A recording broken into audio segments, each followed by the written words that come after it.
Thomas the Tank Engine was feeling very happy. His blue coat shone in the sun, he was right on time, and all around his branch line, the countryside seemed prettier than ever before.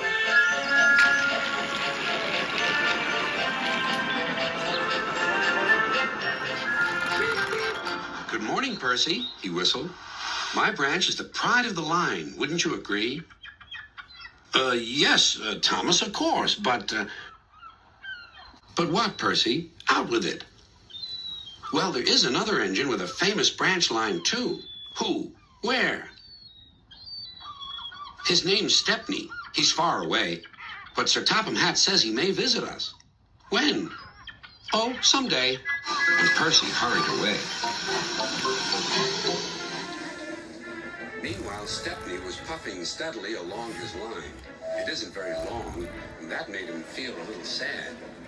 Later, he saw Rusty, the little diesel that helped save Stepney from scrap. Everyone's been so kind.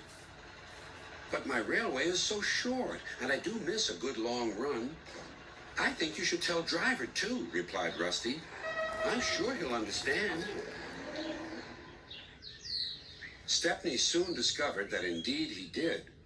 Do you know, Stepney, I feel just the same way. That evening he had exciting news. Guess what, Stepney? Sir Topham Hatt has invited us to visit the other engines on his railway.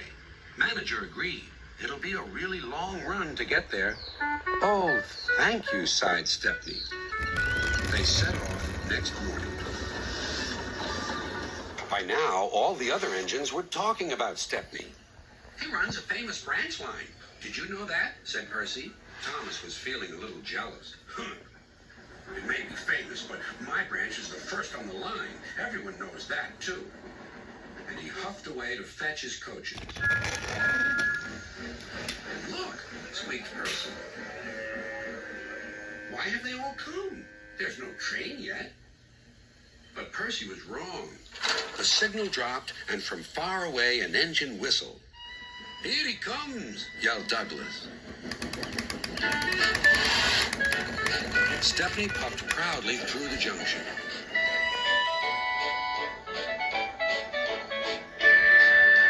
I hope you'll meet Thomas, too, said Edward. You both have branch lines to be proud of. Then Stepney set off to help Duck shunt coaches in the yard. They worked happily together all afternoon. At last, Thomas arrived. Sorry, can't talk. It's time for my last branch line train. Mustn't be late.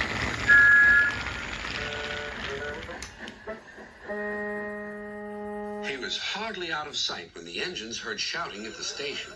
Moments later came the alarm. Stop all trains. The signalman answered the telephone.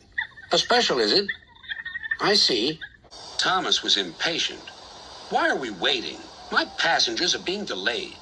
Sorry, Thomas, said his driver. We're being shunted to allow another train to pass. Soon they heard an unfamiliar puffing sound. There was Stepney with his headlamp swaying and whistle blowing. He gathered speed and disappeared.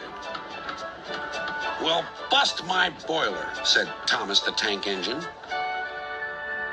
Next morning, he was still fuming. Shunted, and on my own branch, too. It's a disgrace. I'm sorry, said Stepney. I was a special. Why? An important passenger arrived just as you left. He ordered a special train, and Duck let me take it. We had a splendid run, but, finished Thomas, it can make an engine nervous not to know the line. Exactly, said Stepney. You're such an expert. Thomas felt much better. He couldn't be cross anymore and began telling Stepney all about his branch line.